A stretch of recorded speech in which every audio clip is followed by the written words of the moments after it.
श्री शिवाय नमस्तुभ्यम। जय श्री कृष्ण। आषाढ़ यानी जो है जुलाई महीने के सर्वश्रेष्ठ दिनों की शुरुआत हो गई है। यह 5 दिन ऐसे हैं जिनमें भाग्य की रेखाएं प्रबल होने के लिए है। सबसे पहले आप जानते होंगे दशमी, एकादशी, द्वादशी, प्रदोष व्रत, मासिक शिवरात्रि और सबसे श्रेष्ठ अमावस का दिन है। अमावस भाग्य की रेखाओं को प्रबल करने और पितरों को समर्पित तिथि है। सबसे पहले एकादशी के बारे में जान लीजिए। 10 और 11 तारीख दोनों तिथि पर एकादशी प्राप्त है। हालांकि व्रत के रूप में हम सभी 11 जुलाई को ही शनिवार के दिन एकादशी व्रत करेंगे, क्योंकि द्वादशी मिश्रित एकादशी सर्वश्रेष्ठ रहती है।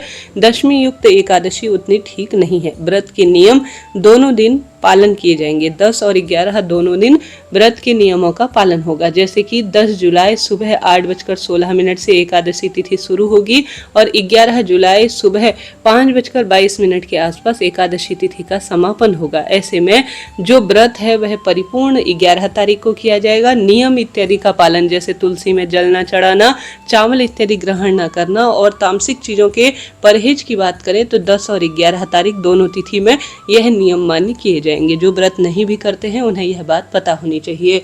11 तारीख को जो व्रत करते हैं वह 12 तारीख को अपने व्रत को खोलेंगे। व्रत खोलने का शुभ मुहूर्त 5:25 से 8:18 के आसपास तक रहने वाला है। तो यह तो बात हो गई एकादशी की। अब आइए उपाय के बारे में आपको बता दूं। उससे पहले आपके प्रश्न आ रहे हैं कि दीदी हम सभी प्रदोष व्रत कब करें। 12 जुलाई 2026 रवि प्रदोष व्रत के रूप में हमें त्रयोदशी सर्वश्रेष्ठ रूप में व्याप्त मिल रही है। और चतुर्दशी की बात करें तो सोमवार को यानी मासिक शिवरात्रि जो है 13 तारीख सोमवार को हमें प्राप्त हो रही है। और इसी दिन आद्रा नक्षत्र भी है जो कि सर्वश्रेष्ठ है। और साथ के साथ 14 जुलाई 2026 को सर्वपित्र अमावस्या, देवकार्य अमावस्या रहेगी। तो यह बहुत श्रेष्ठ तिथि है जब 10, 11, 12, 13 और 14। तो इन 5 दिनों की महत्वता को समझें और इन तिथि पर आप कोई ना कोई श्रेष्ठ और शुभ काम करने का प्रयत्न करें। सबसे पहले बात कर लेते हैं एकादशी की।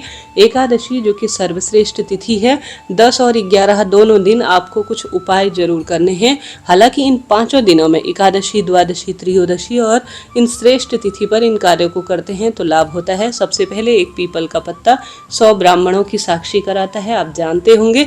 ऐसे में अपने घर के शिवलिंग पर इन 5 दिनों में, 5 दिन नहीं कर सकते, एकादशी, द्वादशी और त्रयोदशी पर जरूर कीजिएगा। भारी से भारी बीमारी तंग कर रही है, रोग बहुत अधिक है, तो काशी विश्वनाथ भगवान का नाम लेकर 12 ज्योतिर्लिंग का ध्यान कर महामृत्युंजय मंत्र का जप कर अपने घर के मंदिर में जो शिवलिंग है या महादेव के मंदिर में जाकर रुद्राक्ष, हर घर में रुद्राक्ष होना चाहिए। रुद्राक्ष मिश्रित जल और पीपल का पत्ता आपको जल के लोटे में डालना है। बस यही 2 चीजें हैं, रुद्राक्ष मिश्रित जल और पीपल का पत्ता। लगातार आप कर सकते हैं या लगातार 5 दिनों तक करते हैं तो विशेष तिथि पर बहुत अधिक इसका लाभ होता है।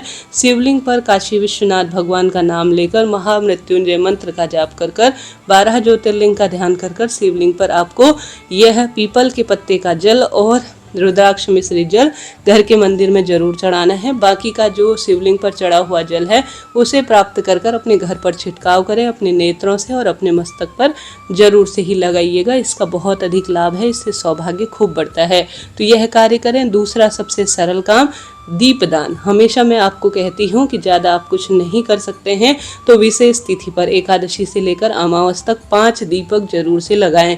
अपने एक प्लेट लीजिए, प्लेट में 5 दीपक रखें। दीपक में थोड़ा थोड़ा काला तिल डालें, क्योंकि अमावस है और सर्वश्रेष्ठ इसी बीच शनिवार का दिन आएगा, इसी बीच शुक्रवार का दिन आएगा। बहुत बढ़िया संयोग है, बहुत उत्तम संयोग है।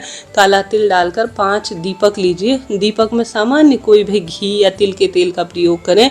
सभी इष्ट पित्र देवी देवताओं का, शिव नारायण का ध्यान कर 5 दीपकों से अपने घर में घंटी बजाकर रोशनी करें। इसी से अपने घर के मंदिर में आरती करें। बाद में सबसे पहला दीपक घर की रसोई में पितरों के नाम से प्रज्वलित करें। दूसरा दीपक घर के द्वार पर प्रज्वलित करें। तीसरा दीपक तुलसी माता के समक्ष प्रस्तुत करें। चौथा दीपक अपने घर के मंदिर में रखें।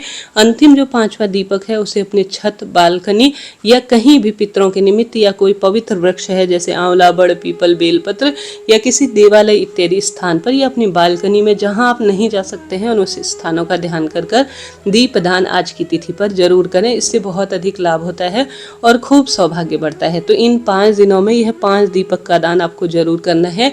एक और सर्वश्रेष्ठ कार्य, इन 5 दिनों में जल्दी उठे, स्नान के पानी में गंगा जल जरूर डालें, सूर्य भगवान को जल जरूर चढ़ाएं, दीपदान करने के साथ साथ सुंदर प्रभु के नाम जाप करें और रोग दोष कष्ट संकट पीड़ा की मुक्ति के लिए शिव नारायण का एक साथ पूजन करें।